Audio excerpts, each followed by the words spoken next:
ಪ್ರಚಲಿತ ಈ ಕಾರ್ಯಕ್ರಮದ ಪ್ರಾಯೋಜಕರು ರೋಹನ್ ಕಾರ್ಪೊರೇಷನ್, ಸಹ ಪ್ರಾಯೋಜಕರು father Muller's charitable trust, SDM college Ujire, VK furniture and electronics.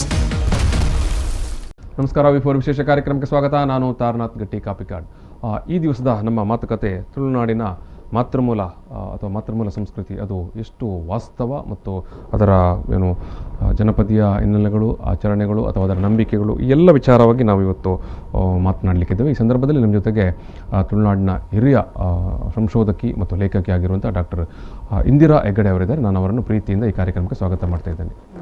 S, Indira Heggade ಅವರು, ಅವರ ಬಗ್ಗೆ ನಾನು ಹೇಳುವ ಸಂದರ್ಭದಲ್ಲಿ, ಯಾಕಂದರೆ ಅವರನ್ನು ಪರಿಚಯ ಮಾಡುವ ಮೊದಲು ಒಂದು ವಿಚಾರವನ್ನು, ಅವರ ಈ ಒಂದು ಕೃತಿಯಿಂದಲೇ ಒಂದು ಮಾತನ್ನು ನಾನು ಇಲ್ಲಿ ಉಲ್ಲೇಖಿಸಿಕೊಂಡು ಅವರ ಬಗ್ಗೆ ನಾನು ಮಾತಾಡ್ತೇನೆ. ಇದು ಇಂದಿರಾ ಹೆಗ್ಗಡೆ ಅವರು ಅನೇಕ ಕೃತಿಗಳನ್ನು ಬಹುಮುಖ್ಯವಾಗಿ ತುಳುನಾಡಿನ ಬದುಕು, ತುಳು ಮಣ್ಣು ವಿಚಾರವಾಗಿ ಸಂಶೋಧನಾ ನೆಲೆಯಿಂದ ಬರೆದವರು. ಅವರ ಸಂಶೋಧಕಿಯಾಗಿ ಇವತ್ತು ಕರ್ನಾಟಕದಲ್ಲಿ ಒಬ್ಬ ಬಹುದೊಡ್ಡ ಅಧಿಕೃತವಾಗಿ ಮಾತನಾಡಬಲ್ಲಂಥ ಅಥವಾ ಅಷ್ಟೊಂದು ಅಧಿಕೃತವಾದಂಥ ಮಾಹಿತಿ ಅಥವಾ ಜ್ಞಾನ ಭಂಡಾರ ಇರುವಂಥ ಒಬ್ಬ ಸಂಶೋಧಕಿ. ಅವರು ಒಂದು ಕಡೆ ಹೇಳ್ತಾರೆ ಅವರ ಈ ಕೃತಿಯಲ್ಲಿ, ಅವರು ಯಾಕಂತ ಹೇಳಿದ್ರೆ ಅವರನ್ನು ಇವತ್ತು ಕನ್ನಡ ನಾಡು ಅಥವಾ ತುಳುನಾಡು ಗುರುತಿಸುವುದು ಸಂಶೋಧಕಿಯಾಗಿ. ಅವರ ಈ ಕೃತಿ ಇದು ಬಾರಕೂರಿನ ಕುಂಡೋದರ ಮತ್ತು ಅಳಿಯ ಸಂತಾನ ಕಟ್ಟುವಂಥ ಒಂದು ಕೃತಿಯ ಮುನ್ನುಡಿಯಲ್ಲಿ ಅಥವಾ ಮೊದಲ ಮಾತಿನಲ್ಲಿ ಅವರು ಹೇಳುವಂಥ ಒಂದು ಮಾತು ಬಹುಮುಖ್ಯವಾದದ್ದು. ನೋಡಿ, ನಾನು ತುಳುನಾಡಿನ ಸಾಂಸ್ಕೃತಿಕ ಸಂಶೋಧನೆಗೆ ಇಳಿದದು ಆಕಸ್ಮಿಕ. ಆದರೆ ಸಂಶೋಧನೆಗೆ ಒಮ್ಮೆ ಇಳಿದರೆ ಹೊಸ ಹೊಸ ಶೋಧಗಳು ಎದುರಾಗುತ್ತವೆ. ಒಂದು ಮುಗಿದರೆ ಮತ್ತೊಂದು ನಾನಿದ್ದೇನೆ ಎನ್ನುತ್ತದೆ. ಹೀಗಾಗಿ ಒಂದರ ನಂತರ ಮತ್ತೊಂದು ಶೋಧ ಮಾಡಲು ನನ್ನೊಳಗಿನ ಧ್ವನಿ ಪ್ರೇರೇಪಿಸಿತು ಅಂತ. ಸೊ ಇದು ಬಹುಶಃ ಇಡೀ ಅವರ ಒಂದು ಸಂಶೋಧನೆಯ ನೆಲೆಯನ್ನು ಕಟ್ಟಿಕೊಡುವಂಥದ್ದು. ಒಟ್ಟು ನಾನು ಯಾಕೆ ಇದನ್ನು ಮಾತನ್ನು ಉಲ್ಲೇಖಿಸಿ ಅಂತ ಹೇಳಿದ್ರೆ, ಇಂದಿರಾ ಹೆಗ್ಗಡೆ ಅವರು ನಮಗೆ ಒಬ್ಬ ಬರಹಗಾರ್ತಿಯಾಗಿ ಕಾಣುವ ಸಂದರ್ಭದಲ್ಲಿ ಅಥವಾ ಒಬ್ಬ ಲೇಖಕಿ ಅಥವಾ ಸಂಶೋಧಕಿಯಾಗಿ ಕಾಣುವ ಸಂದರ್ಭದಲ್ಲಿ ಅವರು ಬರೆದಂಥ ಬಹುತೇಕ ಎಲ್ಲ ಕೃತಿಗಳು ಕೂಡ ಅದು ಕ್ಷೇತ್ರ ಕಾರ್ಯ ಅಥವಾ ಸಂಶೋಧನೆಯ ನೆಲೆಯಿಂದಲೇ ಅವರು ಮಾಡಿರುವಂಥದ್ದು.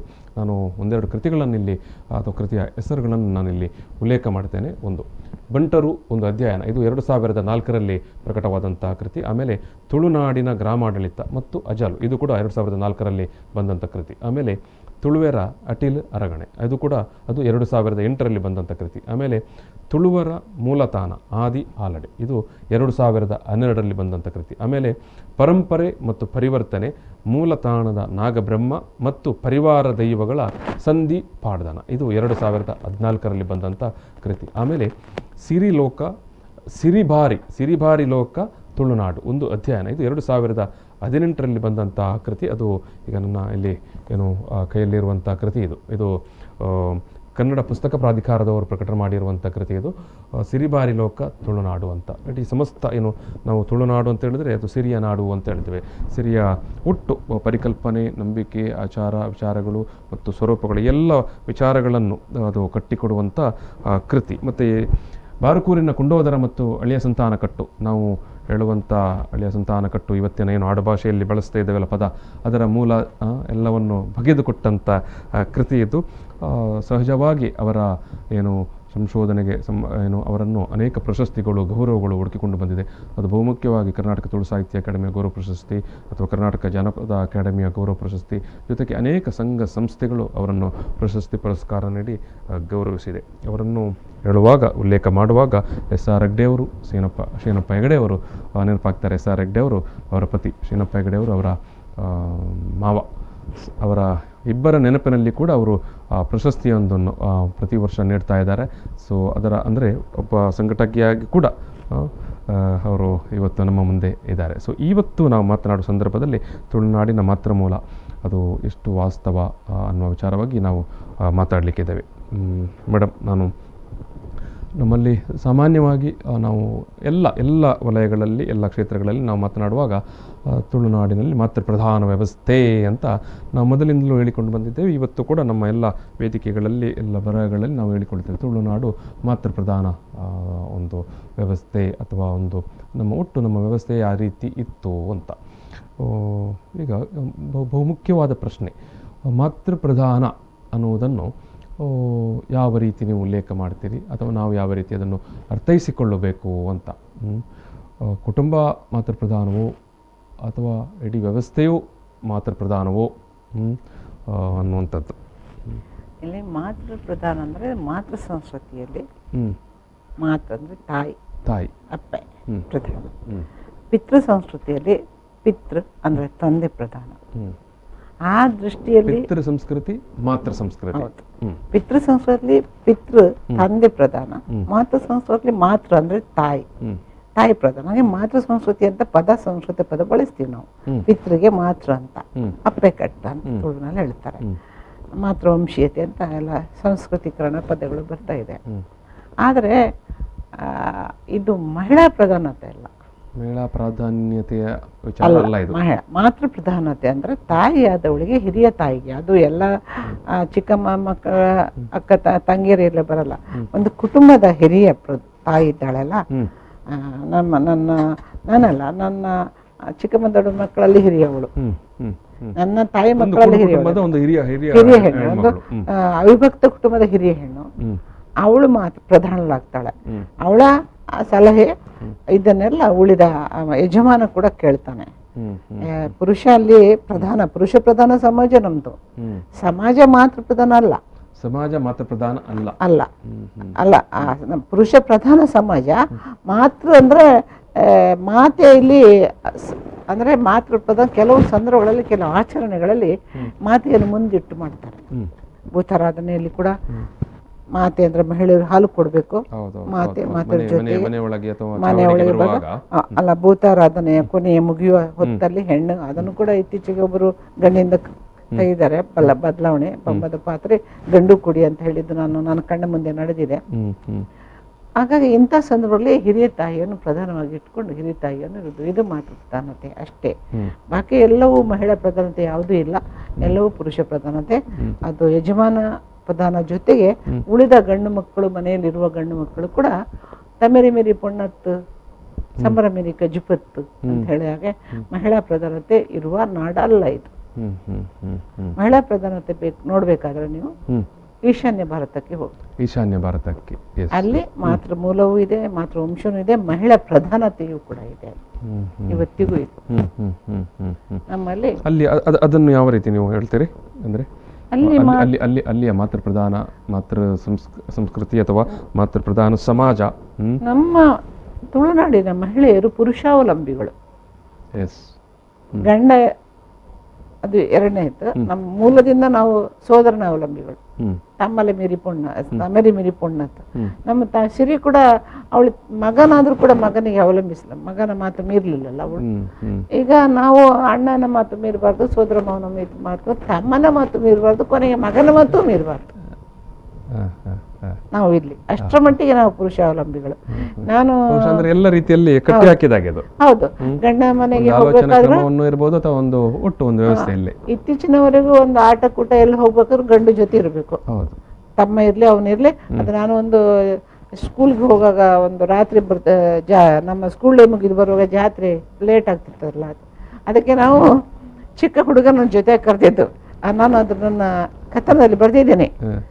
ಅವರು ಹೆದರ್ತಾರೆ, ಈ ಗಂಡು ರಕ್ಷಕರು ನಮಗೆ ಬಂದಿರೋದು ಪುಕ್ಕಲ್ಗಳು. ಅಷ್ಟರ ಮಟ್ಟಿಗೆ ಗಂಡು ಜೊತೆ ಇದ್ರೆ ಮನೆಯವರಿಗೆ ಸಮಾಧಾನ. ಹೆಣ್ಮಕ್ಳು ಹೋಗ್ತಾರೆ, ಒಬ್ಬ ಗಂಡು ಮಗು ಇದ್ದಾನೆ ಅಂತ ಜೊತೆಗೆ. ಅಷ್ಟರ ಮಟ್ಟಿಗೆ ನಾವು ಪುರುಷಾವಲಂಬಿಗಳು. ಆದ್ರೆ ನೀವು ಹೇಳಿದ್ರಲ್ಲ, ಅಲ್ಲಿಗೆ ಹೇಗೆ ಹೋಲಿಸ್ತೀರ? ಹೌದು, ಈಶಾನ್ಯ ಭಾರತಕ್ಕೆ ನೀವು ಹೇಳ್ತೀರಿ. ನಾವು ಇಲ್ಲಿ ಹೇಳುವಂತ ಏನು ಮಾತೃ ಪ್ರಧಾನ ವ್ಯವಸ್ಥೆ ಅಲ್ಲ, ಅದಕ್ಕಿಂತ ಭಿನ್ನವಾದದ್ದು ಅಂತ. ಅಲ್ಲಿ ಭಿನ್ನವಾದಂದ್ರೆ ಬ್ರಿಟಿಷರ ಕಾಲದಿಂದ ಮಹಿಳೆಯರು ಬ್ರಿಟಿಷರ ಜೊತೆ ಕೂಡ ಹೋರಾಡಿದ್ದಾರೆ, ಯುದ್ಧ ಮಾಡಿದ್ದಾರೆ. ಅಲ್ಲಿ ಮಹಿಳೆಯರು ಅವರ ಹಕ್ಕನ್ನು ಅವರು ಕಾಯ್ದಿರಿಸಿಕೊಂಡಿದ್ದಾರೆ. ಪುರುಷಾವಲಂಬಿಗಳಲ್ಲ ಅವರು. ಇವತ್ತಿಗೂ ವ್ಯಾಪಾರ ಮಾಡ್ತಾರೆ ನೋಡಿ. ವೆಮ್ಮ ಮಾರ್ಕೆಟ್ ಇದೆ, 3,000 ಮಹಿಳೆಯರು ಇದ್ದಾರೆ ಅದರಲ್ಲಿ. ಅಲ್ಲಿ ಅವರು ದುಡಿತಾರೆ, ದುಡಿದು ಗಂಡನಿಗೆ ಕೊಡ್ತಾರೆ, ಮಗನಿಗೆ ಕೊಡ್ತಾರೆ. ನಾನೇ ಡ್ರೈವರ್, ನಮ್ಮ ಜೊತೆ ಬಂದ ಡ್ರೈವರ್ ಹೋದ ವರ್ಷ 2 ವರ್ಷದ ಹಿಂದೆ ಹೆಂಡತಿ ಕೊಟ್ಟಿದ್ದವು ಕಾರು. ಈಗ ಮತ್ತೆ ಮಗ ಹೇಳ್ತಾರೆ, ಅಮ್ಮ ನನಗೆ ಈ ವರ್ಷ ಕೊಡಿಸ್ತೀನಿ ಹೇಳಿದಾಳೆ ಅಂತ. ನಮ್ಮಲ್ಲಿ ಆ ಮಾತಿದೆಯಾ? ಅದು ಹೆಂಡತಿ ದುಡಿದ್ರು ಗಂಡನಿಗೆ ಕೊಡಬೇಕು. ನಮ್ಮ ಪರಿಸ್ಥಿತಿ ಆಗ ಅಲ್ಲಿ ಹೆಂಡತಿ ದುಡಿದ್ರು ಗಂಡನಿಗೆ ಕೊಡ್ಬೇಕಲ್ಲ, ಅವಳ ದುಡ್ಡು ಅವಳ ಇರುತ್ತೆ. ಬೆಳಿಗ್ಗೆ 5 ಗಂಟೆಗೆ ಹೇಳ್ತಾಳೆ, ಅಲ್ಲಿ ಸೂರ್ಯೋದಯ ಆಗೋ ಜಾಗದಲ್ಲೆಲ್ಲ ಕಾಫಿ ಅಂದರೆ ತುಂಬ ದುಡಿತಾಳೆ ಅವಳು. ಇನ್ನೊಂದು ಮಾತಿದೆ ಅಲ್ಲಿ, ನಮ್ಮ ಆರ್ಮಿಯವರು ಹೇಳಿದಾಗ, ಇವರು ಮಹಿಳೆಯರು ತುಂಬ ದುಡಿತಾರೆ, ಆರ್ಥಿಕ ಆಗೋರು, ಸ್ವತಂತ್ರರು ಮತ್ತು ನಿರ್ಣಾಯಕರು ಕೂಡ. ಡಿಸಿಷನ್ ಮೇಕರ್ ಅವರು. ಡಿಸಿಷನ್ ಕೂಡ ಮೇಕರು. ನಮ್ಮಲ್ಲಿ ಇಲ್ಲ, ನಮ್ಮಲ್ಲಿ ಏನಿದೆ. ಹಾಗಾಗಿ ಅವರು ಸ್ವಲ್ಪ ಗುಂಡುಗಳು ಉಂಡಾಡಿ ಗುಂಡಗಳ ಥರ ಆಗಿದ್ದಾರೆ.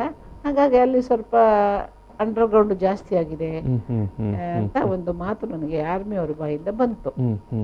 ಯಾಕಂದ್ರೆ ಅವರಿಗೆ ಮನೆಯ ಜವಾಬ್ದಾರಿ ಇಲ್ಲ, ಮನೆಯಲ್ಲಿ ಮನೆ ಕುಟುಂಬ ಹೆಣ್ಮಕ್ಳು ಸಾಕ್ತಾರೆ, ದುಡಿತಾರೆ, ಅವರು ಸಾಕಾಗುತ್ತೆ. ಇವ್ರಿಗೇನು ಕೆಲಸ ಇಲ್ಲ. ಇದ್ರೆ ಪೊಲೀಸ್ ಗೌರ್ಮೆಂಟ್ ಅದು ಇದ್ರೆ ಇರುತ್ತೆ, ಇಲ್ಲಾದ್ರೆ ಇಲ್ಲ. ಹಾಗಾಗಿ ಪುರುಷರಿಗೆ ದುಡಿಮೆ ಬೇರೆ ಕಡೆ ಮಾಡುವಂಥದ್ದು ಅಷ್ಟೊಂದು ಅಗತ್ಯನೇ ಇಲ್ಲ. ಮನೆ ಕುಟುಂಬ ಹೋಗುತ್ತಲ್ಲ ಹೆಣ್ಮಕ್ಳ ಮೂಲಕ. ಅದೇ ವ್ಯತ್ಯಾಸ ನಾನು ಅಲ್ಲಿಗೂ ಇಲ್ಲೂ ಕಂಡಿದ್ದೇನೆ. ಅಂದ್ರೆ ನಮ್ಮ ಹೆಣ್ಮಕ್ಳು ಪುರುಷಾವಲಂಬಿಗಳು, ಅವರ ಹೆಣ್ಮಕ್ಳು ಪುರುಷಾವಲಂಬಿಗಳಲ್ಲ. ಅದು ಮುಖ್ಯ ವ್ಯತ್ಯಾಸ. ಅಂದ್ರೆ ನಿಜವಾದ ಮಾತೃ ಸಮಾಜ ಅಲ್ಲಿ ಇದೆ. ಮತ್ತೆ ಅಲ್ಲಿ ಕೆಲವು ಬುಡಕಟ್ಟುಗಳಲ್ಲಿ ಹಿರಿಯ ಮಗಳಿಗೆ ಕುಟುಂಬದ ಪೂರ್ತಿ ಅಧಿಕಾರ, ಜವಾಬ್ದಾರಿ, ಆಸ್ತಿ ಎಲ್ಲ ಅಂತ ಕೆಲವು ಭಿನ್ನತೆಗಳು ಇದೆ. ನಮ್ಮಲ್ಲಿ ಅಂತ ಒಂದು ಸ್ವರೂಪವನ್ನು ನಾವು ಹಿಂದೆ ಕೂಡ ಕಾಣಲಿಲ್ಲ. ಇಲ್ಲ, ಹಿಂದೆ ಕೂಡ ಕಾಣಲಿಲ್ಲ ನಾವು. ನಮ್ಮ ಈಗ ಅದು ಸಂಸ್ಕೃತಿ ಬದಲಾವಣೆ ಆಗುತ್ತೆ, ಸಂಪ್ರದಾಯಗಳು ಕೂಡ. ನನ್ನ ಅಜ್ಜಿ ಕಾಲದಿಂದ ಮಾತ್ರ ನಾನು ರೆಕಾರ್ಡ್ ಮಾಡ್ಬೋದು, ಯಾಕಂದ್ರೆ ಅದ್ರ ಹಿಂದೆ ರೆಕಾರ್ಡ್ ಸಿಗಲ್ಲ. ಈಗ ನಮ್ಮ ಅಜ್ಜಿ ಕಾಲದಿಂದಲೂ ಕೂಡ ನಮ್ಮ ಅಜ್ಜಿನ ಹೇಳ್ತಿದ್ದಲ್ಲ, ಈ ಗಂಡು ಮಕ್ಕಳ ದರ್ಪದ ಮುಂದೆ ಯಾವ ಭೂತನೂ ನಿಲ್ಲಲ್ಲ. ನಮ್ಮ ಅಜ್ಜಿ ಹೇಳುವ ಮಾತು ದಾಖಲು ಮಾಡಿದ್ದೀನಿ ನಾನು. ಸಿರಿಯ ಬಗ್ಗೆ ಕೂಡ ಹೇಳ್ತಾರೆ. ಸಿರಿ ಒಕ್ಕೆಲಗಲ್ಲ ಮೀಟು ಬತ್ತನ ಮಗ, ನಮ್ಮ ಒಕ್ಕೆಲಗಲ್ಲ ಆಣವನ್ನ ಎದುರು ವಾ ಸಿರಿಲ ಒಂದು ಜೋಲು. ಅಷ್ಟರ ಮಟ್ಟಿಗೆ ನಮ್ಮ ಪುರುಷರು ಸ್ವಲ್ಪ ಮಹಿಳೆಯರನ್ನು ಕಂಟ್ರೋಲ್ ಮಾಡಿ, ಮಹಿಳೆಯರು ಅಂದ್ರೆ ಹೆಂಡತಿನ ತನ್ನ ಕುಟುಂಬದ ಮಹಿಳೆಯರನ್ನು ಹಾಗೆ ಮಾಡುವಾಗ ಈ ಕುಟುಂಬ ಈ ಕಂಟ್ರೋಲ್ ಇರುವಾಗ ಮತ್ತೊಂದು ಕುಟುಂಬ ಕೂಡ ಪರೋಕ್ಷ ಪ್ರಭಾವ ಬೀಳ್ತದೆ. ಇಡೀ ಒಂದು ಸಾಮಾಜಿಕ ವ್ಯವಸ್ಥೆ ಅದೇ ತರದಲ್ಲಿ ಇತ್ತು. ಹೌದು. ಆತರ ಇದು ಮಹಿಳಾ ಪ್ರಧಾನತೆ ಅಲ್ಲ, ಇದು ಮಾತೃ ಪ್ರಧಾನತೆ. ಹೆಮ್ಮಾತ್ರಿಗೆ ಎಲ್ಲಿ ಕಂಚಿಡ್ದಿವರ ಅಪ್ಪನ ಲೆಪ್ಪು, ಬೂತಗು ಪೇರು ಕೊರ್ರೆ ಅಪ್ಪನ ಲೆಪ್ಪು, ತಾಯಿ ಹಿರಿತಾಯಿ. ಸಾಂಕೇತಿಕವಾಗಿ ಕೆಲವು ಸಂದರ್ಭಗಳಲ್ಲಿ ಹೆಣ್ಣನ್ನು ಮುಂದೆ ಇಟ್ಟು ಮಾಡ್ತಾರೆ. ಮತ್ತೆ ಕೆಲವು ಕಲಶ ಸೇಸೆ ಪಾಡ್ರೆ, ಸೇಸೆದಾರಿ ಇವಾಗ ಹಿಂದೆ ಸೇಸೆಡು ಅದು ಈಗ ಯಾರು ಬೇಕಾದ್ರೆ ಆಗ ಹಿರಿತಾ ಇರ್ತಿದ್ರು, ಪದ್ಧತಿ ಪ್ರಕಾರ ಹಿರಿತಾ ಇಡ್ಬೇಕಾಗಿತ್ತು. ಅದು ಈಗ ಹೋಗಿದೆ. ಇನ್ನೊಂದಂದ್ರೆ ಪದ್ಧತಿ ಪ್ರಕಾರ ಮುತ್ತೈದೆಯೇನು ವಿಧವೆ ಮುಖ್ಯ ಅಲ್ಲ, ಹಿರಿತಾಯಿ ಮಾತ್ರ ಪದ. ತಾಯಿಗೆ ವಿಧವೆನ ಮುತ್ತೈದೆನಂತ ಪದ ಬರಬಾರ್ದಲ್ಲ. ಅಮ್ಮನ ಆಶೀರ್ವಾದ ಕುಟುಂಬಕ್ಕೆ ಬೇಕು. ಆ ದೃಷ್ಟಿಯಿಂದ ಮುತ್ತೈದೆಲ್ಲ ಬಂದಿದ್ದು ವೇದಿಕದಿಂದ, ನಮ್ಮಲ್ಲಿ ಇಲ್ಲ. ಈಗ ಬದಲಾವಣೆ ಆಗಿರೋದು ವೇದಿಕದಿಂದ. ನಮ್ಮಲ್ಲಿ ಅಮ್ಮ ಅಂದ್ರೆ ಪರಿಪೂರ್ಣ. ಮೇಡಮ್, ನಾವು ಒಂದು ಸಣ್ಣ ಬ್ರೇಕ್ ತಗೊಳ್ಳೋ, ಬ್ರೇಕ್ ನಂತರ ಈ ಸಂವಾದವನ್ನು ನಾವು ಮತ್ತೆ ಮುಂದುವರಿಸ್ತೇವೆ. ಪ್ರಚಲಿತ ಈ ಕಾರ್ಯಕ್ರಮದ ಪ್ರಾಯೋಜಕರು ರೋಹನ್ ಕಾರ್ಪೊರೇಷನ್, ಸಹ ಪ್ರಾಯೋಜಕರು father Muller's charitable trust, SDM college Ujire, VK furniture and electronics. ತುಳುನಾಡಿನ ಮಾತೃಮೂಲ ಎಷ್ಟು ವಾಸ್ತವ ಅನ್ನೋ ವಿಚಾರವಾಗಿ ನಾವು ಇಲ್ಲಿ ಮಾತಾಡ್ತಾ ಇದ್ದೇವೆ. ಈ ಸಂದರ್ಭದಲ್ಲಿ ನಮ್ಮ ಜೊತೆಗೆ ಹಿರಿಯ ಸಂಶೋಧಕಿಯಾಗಿರುವಂಥ ಡಾಕ್ಟರ್ ಇಂದಿರಾ ಹೆಗ್ಗಡೆ ಅವರು ಇವತ್ತಿನ ಸಂವಾದದಲ್ಲಿ ಭಾಗವಹಿಸಿದ್ದಾರೆ. ನಾವು ಈಗಾಗಲೇ ಮಾತನಾಡುವ ಸಂದರ್ಭದಲ್ಲಿ ನಾವು ಸಾಮಾನ್ಯವಾಗಿ ತುಳುನಾಡಿನ ಜನ ಅಥವಾ ತುಳುನಾಡಿನ ನಮ್ಮ ಜನಪದೀಯ ಹಿನ್ನೆಲೆಯಲ್ಲಿ ನಾವು ತುಳುನಾಡು ಅದೊಂದು ಮಾತೃಮೂಲ ಸಂಸ್ಕೃತಿ ಅಂತ ನಾವು ಹೇಳ್ತೇವೆ. ಸೊ ಮಾತೃಮೂಲ ಸಂಸ್ಕೃತಿ ಅಥವಾ ಮಾತೃಪ್ರಧಾನ ಸಮಾಜ, ಈ ವಿಚಾರವಾಗಿ ನಮ್ಮ ಇವತ್ತಿನ ಈ ಒಂದು ಚರ್ಚೆ ಅಥವಾ ಸಂವಾದ ನಡೀತಾ ಉಂಟು.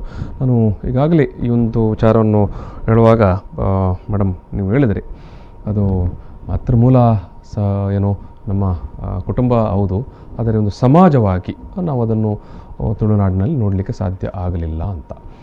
ಈಶಾನ್ಯ ಭಾರತದಲ್ಲಿ ಅಂಥದ್ದು ಇವತ್ತಿಗೂ ಕಣ್ಣಿಗೆ ಮಹಿಳಾ ಪ್ರಧಾನ ಸಮಾಜವಾಗಿ ನೋಡಲಿಕ್ಕೆ ಆಗಲಿಲ್ಲ. ಹೌದು, ಮಹಿಳಾ ಪ್ರಧಾನ ಸಮಾಜವಾಗಿ ನೋಡಲಿಕ್ಕೆ ಆಗಲಿಲ್ಲ ಅಂತ. ಬಟ್ ಇವತ್ತಿಗೆ ಕೂಡ ನಮ್ಮಲ್ಲಿ ಅನೇಕ ಮಂದಿ ಏನು ಭಾಷಣ ಮಾಡೋ ಸಂದರ್ಭದಲ್ಲೋ ನಮ್ಮದು ಏನು ತುಳುನಾಡನ್ನು ಉಲ್ಲೇಖ ಮಾಡಿಕೊಂಡು ನಮ್ಮದು ಮಹಿಳಾ ಪ್ರಧಾನ ಸಮಾಜ ಅಂತ ಹೇಳ್ತಾರೆ. ಸೊ ಆ ಸಂದರ್ಭದಲ್ಲಿ ಸಿರಿಯನ್ನು ಹೇಳ್ತಾರೆ, ಅಥವಾ ಇತ್ತೀಚಿನ ಉಲ್ಲೇಖವಾಗಿ ಅಬ್ಬಕ್ಕರಾಣಿಯನ್ನೆಲ್ಲ ಉಲ್ಲೇಖ ಮಾಡಿಕೊಳ್ತಾರೆ. ಇದು ಇಷ್ಟರ ಮಟ್ಟಿಗೆ ಸರಿ ಅಥವಾ ಇದೊಂದು ಕಾಂಟ್ರಡಿಕ್ಷನ್? ಅಬ್ಬಕ್ಕರಾಣಿಯ ಕಾಲದವರೆಗೆ, ಇತ್ತೀಚಿನ ಕಾಲದವರೆಗೆ ಅಬ್ಬಕ್ಕರ ಗಂಡ ಬಂಗಾರ ರಸಮನ್ನು ಮತ್ತೆ ಎರಡನೇ ಬಾರಿ ಆತ ಮದುವೆ ಆಗಿದ್ದು ಮೂಲರ ರಾಣಿಯನ್ನು, ಸೋಮಲಾದೇವಿಯ. ಅಲ್ಲಿಯವರೆಗೆ ಇತ್ತೀಚಿನವರೆಗೆ ಇತ್ತು ಮಾತ್ರ ಮೂಲ ಸಮಾಜ, ಸ್ವಲ್ಪ ಗಟ್ಟಿಯಾಗಿತ್ತು. ಉದಾಹರಣೆಗೆ ಅಬ್ಬಕ್ಕರಾಣಿಗಿಂತ ನಾನು ಅವಳ ಗಂಡ ಮತ್ತೆ ಮದುವೆ ಆದ ಸೋಮಲಾದೇವಿ ಮಾತಾಡ್ತೇನೆ. ಅವಳು ಏನು ಮಾಡ್ತಾಳೆ, ಇವಳು ಹಬ್ಬಕ್ಕರ ದುಗ್ಲ ಗಂಡನನ್ನು ಬೇರೆ ಆದಾಗ ಅವಳು ಒಡವೆನೆಲ್ಲ ಕೊಟ್ಬಿಡ್ತಾಳೆ ಹಡಗಿನಲ್ಲಿ. ಈಗ ಬಂಗಾರಸನಿಗೆ ಮತ್ತೆ ಎರಡನೇ ಮದುವೆ ಆಗ್ತದೆ. ರಾಣಿಯರು ಕಮ್ಮಿ ಅಲ್ಲ, ಅರಸು ಮನೆತನಗಳು ಕಡಿಮೆ ಅಲ್ವಾ. ಒಂದು ಅರಸನಿಗೆ ಮತ್ತೊಂದು ಅರಸು ಮನೆತನ ಹೆಣ್ಣನೇ ಮದುವೆ, ಹಾಗಾಗಿ ಎರಡನೇ ಮದುವೆ ಅವರಲ್ಲಿ ಸಾಮಾನ್ಯ ಇತ್ತು ಅರಸರಲ್ಲಿ. ಎರಡನೇ ಮದುವೆಗೆ ರಾಜನಿಗೆ ಹೆಣ್ಣು ಕೊಡ್ತಿದ್ರು. ಹಾಗೆ ಮತ್ತೆ ಹಬ್ಬಕ್ಕನಿಂದ ಬೇರೆ ಆದ ಮೇಲೆ ಮೂಲರ ರಾಣಿ ಬೈಲಂಗಡಿಯ ಮೂಲರ ರಾಣಿ ಸೋಮಲಾದೇವಿಯ ಜೊತೆ ವಿವಾಹ ಆಗುತ್ತೆ ಆತನಿಗೆ. ಅಲ್ಲಿ ಏನಾಗುತ್ತೆ, ಒಂದು ಸರ್ತಿ ನೋಂಪಿ ಪೂಜೆಗೆ ಮಾಡ್ತಾನೆ ಬಂಗಾರಸ. ಇವರು ನಮ್ಮ ಸೋಮಲಾದೇವಿಯನ್ನು ಹೆಂಡತಿಯಾಗಿ ಬಾಲಪಕ್ಕನ ಹೆಂಡತಿಯ ಜಾಗದಲ್ಲಿ ಕೂರಿಸಿ ಅಲ್ಲಿ ಕೂಡ ಕೇಳ್ತಾಳೆ. ಆದರೆ ಆಕೆ ಒಪ್ಪುದಿಲ್ಲ. ನಾನು ಬೈಲಂಗಡಿಯ ಮಹಾರಾಣಿ, ನಾನು ಬೈಲಂಗಡಿನೇ ಪ್ರತಿನಿಧಿಸಿ ನಿನ್ನ ಜೊತೆ ಇಲ್ಲಿ ಕೂರ್ತೀನಿ, ನನಗೆ ರಾಣಿಗೆ ಸಿಗೋ ಗೌರವ ಪಟ್ಟ ಬೇಕು, ಗೌರವ ಕೇಳ್ತಾಳೆ. ಅದೇ ಮನಸ್ತಾಪ ಬಂದ್ಬಿಟ್ಟು ನೋಂಪಿಯ ಕಳೆ ಬಿಟ್ಟು ಅವಳು ಹೋಗ್ತಾಳೆ, ಚಾವಡಿ ಇಳಿದು ಹೋಗ್ತಾಳೆ. ಹೋಗಿ ತನ್ನ ಮನೆ ಸೇರ್ತಾಳೆ. ತನ್ನ ಮನೆ ಸೇರಿದ ಮೇಲೆ ಅರಮನೆ ಸೇರ್ತಾಳೆ. ಅದು ಅರಮನೆ ಕೂಡ ತುಂಬ ಸುಮಾರು 100 ಮೆಟ್ಲುಗಳ ಹತ್ರ ಇದೆ. ಯಾಕಂದ್ರೆ ನೇತ್ರಾವತಿಯ ದಡ ಅದು, ನೇತ್ರಾವತಿ ಅದು ಬುರ್ರಬಾರ್ದು ಅಂತ ಎತ್ತರದಲ್ಲಿ ಕಟ್ಟಿದ್ದಾರೆ. ಹೋಗಿ ಕ್ಷೇತ್ರಕಾರ್ಯ 2 ಸರ್ತಿ ಹೋಗಿ ಮಾಡಿ ಬಂದಿದ್ದೀನಿ ನಾನು. ಅಲ್ಲಿ ಏನಾಯ್ತು ಅಂದರೆ ಬರ್ತಾಳೆ, ಇವ್ರು ಇಲ್ಲಿ ನೋಂಪಿ ಶುರು ಮಾಡ್ತಾಳೆ ಇವಳು. ಅಲ್ಲಿ ಏನಾಯ್ತು, ಅಷ್ಟರಲ್ಲಿ ಇವನು ಹಿಂದೆ ಬರ್ದ ಅಂತ ಸುದ್ದಿ ಬರ್ತದೆ, ಬಂಗಾರಸ ಸೈನ್ಯ ತಗೊಂಡು ಬಂದ ಅಂತ. ಇವಳು ಮೆಟ್ಲಲ್ಲಿ ಸೈನಿಕರು ಇಟ್ಟಾಗ ಸೈನಿಕರು ಬಂಗಾರಸನ ತಲೆ ಕಡಿತಾರೆ. ಇದರಿಂದ ಅವಳಿಗೆ ಇದು ಕೇಳಿ ಅವಳಿಗೆ ಒಂಥರ ಶಾಕ್ ಆಗುತ್ತೆ. ಅವಳು ಆತ್ಮಹತ್ಯೆ ಮಾಡ್ಕೊಳ್ತಾಳೆ. ಅವಳು ಇದು ನಿರೀಕ್ಷಿಸಿರ್ಲಿಲ್ಲ ಅವಳು. ಇದು ಸಣ್ಣ ಜಗಳ ಎಷ್ಟರ ಮಟ್ಟಿಗೆ ಗೊತ್ತಾ. ಈಗ ನನಗೆ ಅದು ಮುಖ್ಯ ಅಲ್ಲ, ಅಂದರೆ ಒಂದು ಮಾತೃಮೂಲ ಸಮಾಜದಲ್ಲಿ ಒಂದು ರಾಣಿಯಾಗಿ ತಾಯಿಯಿಂದ ಬರೋ ಪಟ್ಟ ಅವಳಿಗೆ, ತಾಯಿಯಿಂದ ಬರೋ ಪಟ್ಟ ಮಗಳಿಗೆ ಬಂದ ಸೋದರ ಮಾವನ ನಂತರ ಇರ್ಬೋದು. ಯಾಕಂದರೆ ನಮ್ಮ ಕಿಕ್ಕಾಯಿ ತಾಯಿ ಅವಳ ಸೋದರ ಮಾವನಿಂದ ಪಟ್ಟ ತಗೊಂಡ್ಲು. ಹೊಯ್ಸಳ ಅರಸನ 3ನೇ ಬಲ್ಲಾಳನ ಮಡದಿ ಕಿಕ್ಕಾಯಿ ತಾಯಿ ಇದ್ದಾಳೆಲ್ಲ, ಅವನ ಸೋದರ ಮಾವನಿಂದ ಅವಳಿಗೆ ಬಂದಿತ್ತು ಪಟ್ಟ. ಅದು ಆದ್ರೂ ಕೂಡ ಹೊಯ್ಸಳ ಅರಸ ತುಳುನಾಡನ್ನು ಗೆದ್ದ ಮೇಲೆ ಅದು ಹೊಯ್ಸಳ ರಾಣಿ ಅಂತ ಕೂಡ ಗುರುತಿಸ್ತಾರೆ. ಅವನು ಇಲ್ಲಿ ಅವಳಿಗೆ ರಾಜ್ಯಭಾರ ಬಿಡ್ತಾನೆ. ಹೀಗೆ ಆ ಕಾಲದಲ್ಲಿ ಇತ್ತು, ಇಲ್ಲ ಅಂತ ಹೇಳಲಾರೆ. ಬಟ್ ನಮಗೆ ಅದನ್ನೆಲ್ಲ ಓದಿ ಶಾಸನಗಳೇನು ನೋಡಿ ತಿಳ್ಕೊಳ್ಬೇಕೇನ. ನಮ್ಮ ಅಜ್ಜಿ ಕಾಲದಿಂದ ಹಿಡಿದು ನೋಡಿದ ಹಾಗೆ ಇದು ಸ್ವಲ್ಪ ಪುರುಷರ ಪ್ರಧಾನತೆ ಜೋರಿತ್ತು. ಇಲ್ಲಾದ್ರೆ ಸಿರಿಗೆ ಯಾಕೆ ಆ ಥರ ಬೈಬೇಕು, ಹೊಣ್ಣಾಳಿಕೆನ ಸಿರಿ ಅಂತ ಯಾಕೆ ಹೇಳಬೇಕು. ನಮ್ಮ ಇವರಿದ್ದಾಳಲ್ಲ 12ನೇ ಶತಮಾನದ ಶಾಸನದಲ್ಲಿ ಇವಳು ಹೇಳ್ತಾಳೆ, ಏನು ಬಲ್ಲಮಹಾದೇವಿ ಬರ್ತಾಳೆ, ಒಡ್ಡೋಲಗ ಕೊಟ್ಟಿದ್ದಾಳೆ. ಏನು ಆ ಕಡೆ ಈ ಕಡೆಯಿಂದ ಸೇನಬವರು ಹೆಗ್ಗಡೆಗಳ ಮುಂದೆ ಒಡ್ಡೋಲಗ ಕೊಟ್ಟಿರಲು ಅಂತ ಶಾಸನ ಪದ ಇದೆ.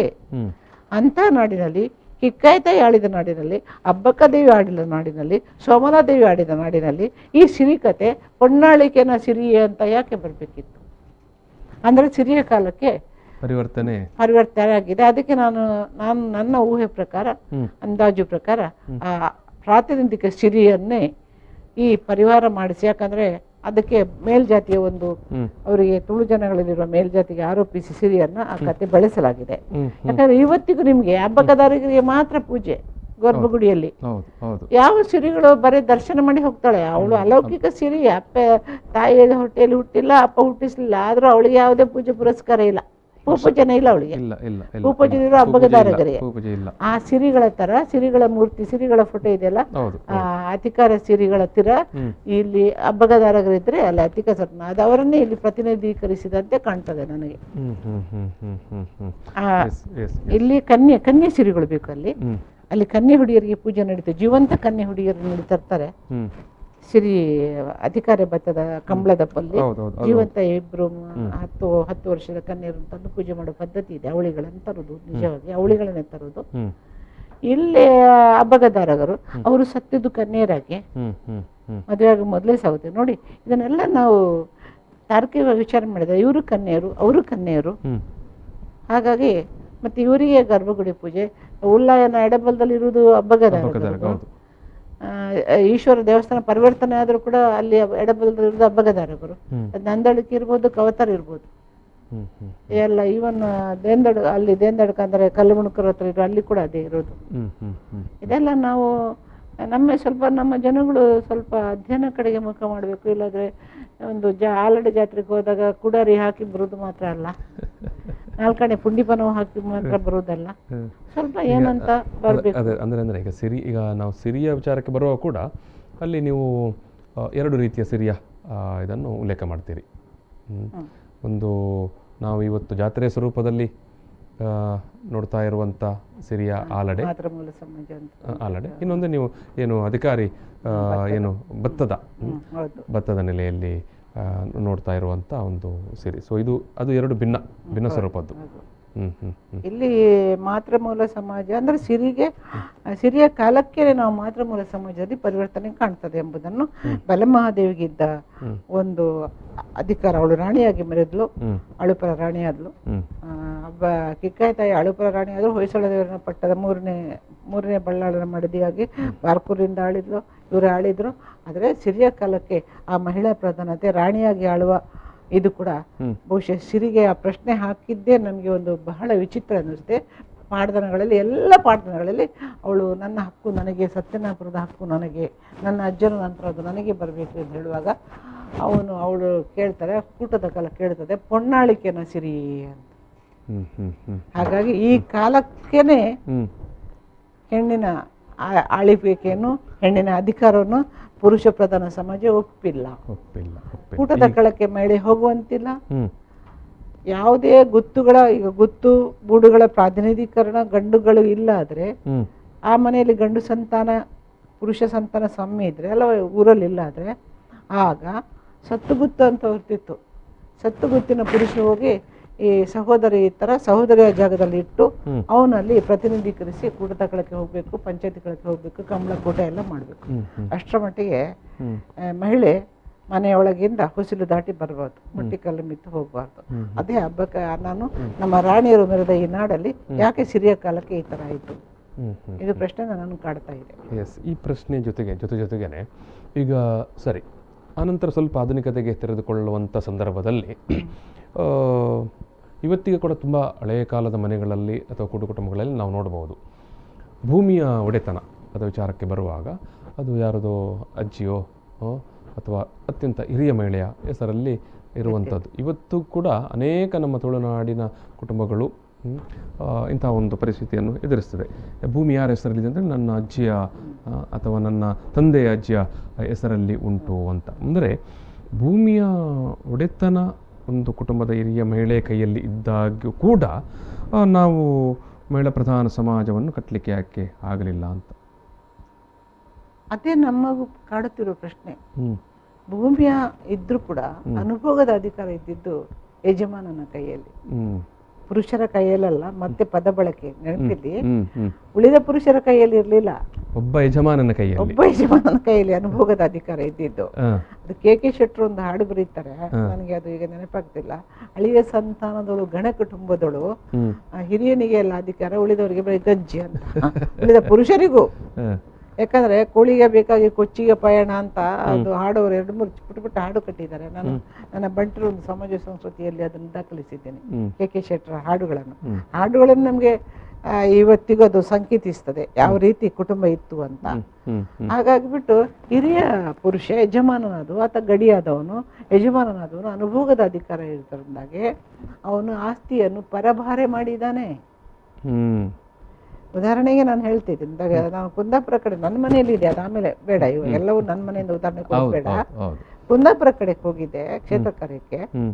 ಅಲ್ಲಿ ಹೋದಾಗ ಒಂದು ಮನೆಗೆ ನೀವು ಹೋಗ್ಲೇಬೇಡಿ ಅಂದ್ರು, ಯಾಕಂದ್ರೆ ಅದು ಒಕ್ಕಲು ಮನೆ, ನೀವ್ ಯಾಕೆ ಹೋಗ್ತೀರಾ ಅಂತ. ನನಗೆ ಒಕ್ಕಲು ಮನೆ ಆದ್ರೇನು, ಪಟ್ಟದ ಮನೆ ಹೇಳ್ತೀರಾ, ಒಕ್ಕಲು ಮನೆ ಹೇಳ್ತೀರಾ, ಅಲ್ಲಿ ಏನು ಕುತೂಹಲ ಇದೆ ಹೋಗ್ಬೇಕಂತ ಹೇಳಿ ನನ್ನ ಜೊತೆ ಒಬ್ರು ಅಧ್ಯಾಪಕರು ಬಂದಿದ್ರು ದಾರಿ ತೋರಿಸೋಕೆ. ಅವರು ಸ್ವಲ್ಪ ಒತ್ತಾಯ ಮಾಡಿದ್ದಕ್ಕೆ ಅವ್ರು ಕರ್ಕೊಂಡು ಹೋದ್ರು. ಅಲ್ಲಿ ನೋಡುವಾಗ ಅಲ್ಲಿದ್ದ ಹಿಂದಿನ ಪಟ್ಟಾಭಿಷೇಕ ಅದು ಪಟ್ಟದ ಮನೆ, ಮಾಮೂಲಿ ಮನೆ ಅಲ್ಲ, ಕಂಬಳ ಆಗುವ ಪಟ್ಟದ ಮನೆ. ಅಲ್ಲಿ ಪಟ್ಟಾದ ಯಜಮಾನ ಏನ್ ಮಾಡಿದಾನೆ, ಅವರು ಇವರಿಗೆ ಕುಟುಂಬಕ್ಕೆ ಗೊತ್ತಾಗದಾಗ ಎಲ್ಲ ಆಸ್ತಿಯನ್ನ ಹೆಂಡತಿ ಹೆಸರಲ್ಲಿ ಪರಭಾರೆ ಮಾಡಿಬಿಟ್ಟಿದ್ದಾನೆ. ಅವನು ಸತ್ತ ನಂತರ ಇವರಿಗೆ ಗೊತ್ತಾಗಿದೆ ಭೂಮಿ ಒಡೆತನೆಲ್ಲ ಬದಲಾಗಿದೆ ಅಂತ. ಮತ್ತೆ ಇವರು ಅದನ್ನೇ ಗೇಣಿಗೆ ಹಾಕಿ ಕೂತರು. ಇನ್ನೇನ್ ಮಾಡುದು, ಬದುಕು ಸಾಕ್ಬೇಕಲ್ಲ, ಪಟ್ಟಾಭಿಷೇಕ ಆಗ್ಬೇಕು, ದೈವಗಳಿಗೆ ಕೆಲಸ ಆಗ್ಬೇಕು, ಪೂಜೆ ಕೋಲಗಳು ಕಂಬಳಗಳು ಸಾಮಾನ್ಯ ವರ್ಷದ ಪರ್ವಗಳಾಗ್ಬೇಕು. ಅದಕ್ಕೆ ಅವ್ರು ಗೇಣಿಗೆ ಅದೇ ಭೂಮಿಯಲ್ಲಿ ಕೂತರು. ಅದೇ ಭೂಮಿಯಲ್ಲಿ ಕೂತು ನನಗೆ ಹೇಳಿದವರು ಕೂಡ ಪಡೆದ ಕುಟುಂಬದವರೇ. ಆಮೇಲೆ ಏನಾಯ್ತು, ಲ್ಯಾಂಡ್ ರಿಫಾರ್ಮ್ ಆಕ್ಟ್ ಬರುವಾಗ ಅವ್ರಿಗೆ ಮರಳಿ ಒಡೆತನ ಸಿಕ್ಕಿತ್ತು, ಭೂಮಿಯ ಒಡೆತನ ಮರಳಿ ಸಿಕ್ತು. ಹಾಗಾಗಿ ಒಂದು ವಿಷಯದಲ್ಲಿ ಕೆಲವು ಸಂದರ್ಭದಲ್ಲಿ ಭೂಮಿಯ ಒಡೆತನ ಸಿಕ್ಕಿದ್ದು ಕೂಡ ಇಂಥ ಕೆಲವು ಕುಟುಂಬಗಳಿಗೆ ಸಿಕ್ಕಿದೆ. ಮತ್ತೆ ಈ ಹೇಳ್ತಾರಲ್ಲ, ನಮ್ಮ ಕೆಲವು ಪುರುಷರು ಹೇಳ್ತಾರೆ ಹಳೆಯ ಸಂತಾನದಲ್ಲಿ ನಾವು ಹಳೆಯ ಸಂತಾನದ ವಿಚಾರ ಅಥವಾ ಹಳೆಯ ಸಂತಾನ ಕಟ್ ಈ ವಿಚಾರ ಕೂಡ ಮಾತಾಡಬೇಕಾದ್ರೆ ಸಣ್ಣ ಬ್ರೇಕ್ ತಗೊಳ್ಳೋ. ಬ್ರೇಕ್ ನಂತರ ನಾವು ಈ ವಿಚಾರವಾಗಿ ಮತ್ತೆ ಮಾತಾಡೋಣ.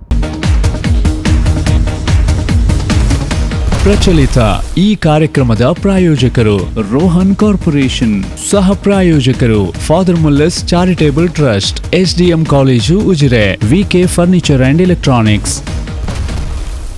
ಎಸ್, ತುಳುನಾಡಿನ ಮಾತೃಮೂಲ ಅದು ಎಷ್ಟು ವಾಸ್ತವ ಅನ್ನೋ ವಿಚಾರವಾಗಿ ನಾವು ಮಾತಾಡ್ತಿದ್ದೇವೆ. ಈ ಸಂದರ್ಭದಲ್ಲಿ ನಮ್ಮ ಜೊತೆಗೆ ಹಿರಿಯ ಸಂಶೋಧಕಿ ಡಾಕ್ಟರ್ ಇಂದಿರಾ ಹೆಗಡೆ ಅವರು ಮಾತಾಡ್ತಾ ಇದ್ದಾರೆ. ನಾವು ಈಗಾಗಲೇ ಮಾತನಾಡುವ ಸಂದರ್ಭದಲ್ಲಿ ತುಳುನಾಡಿನ ಮಾತೃಮೂಲ ಅಥವಾ ಮಾತೃಮೂಲ ಹಿನ್ನೆಲೆ ಅಥವಾ ಒಂದು ನಂಬಿಕೆ ಅಥವಾ ಆಚರಣೆ ಎಲ್ಲ ವಿಚಾರಗಳನ್ನು ಮಾತನಾಡಿದೆವು. ಜೊತೆಗೆ ಅವರು ಬಹುಮುಖ್ಯವಾಗಿ ಮಾತೃ ಪ್ರಧಾನ ಸಮಾಜ ಮತ್ತು ಮಾತೃಮೂಲ ಆ ಒಂದು ಭಿನ್ನತೆಯನ್ನು ನಮ್ಮ ಮುಂದೆ ಇಟ್ಟಿದ್ದಾರೆ. ಜೊತೆಗೆ ಈ ಮಾತೃಮೂಲ ಅಥವಾ ಮಾತೃಪ್ರಧಾನ ಸಮಾಜ ಈಶಾನ್ಯ ಭಾರತದಲ್ಲಿ ಇವತ್ತಿನ ವಾಸ್ತವದಲ್ಲಿ ಕೂಡ ಇರುವುದನ್ನು ಅವರು ಉಲ್ಲೇಖ ಮಾಡಿದ್ದಾರೆ. ಈ ನಡುವೆ ನಾವು ಬಕ್ಕರಾಣಿ ಬಗ್ಗೆ ಮಾತಾಡಿದೆವು, ಅಥವಾ ನಮ್ಮಲ್ಲಿ ಇತ್ತೀಚಿನ ತನಕ ಒಂದು ಕುಟುಂಬದ ಹಿರಿಯ ಯಜಮಾಂತಿಯ ಹೆಸರಿನಲ್ಲಿ ಭೂಮಿಯ ಒಡೆತನ ಇದ್ದ ಬಗ್ಗೆ ಕೂಡ ನಾವು ಮಾತನಾಡಿದೆವು.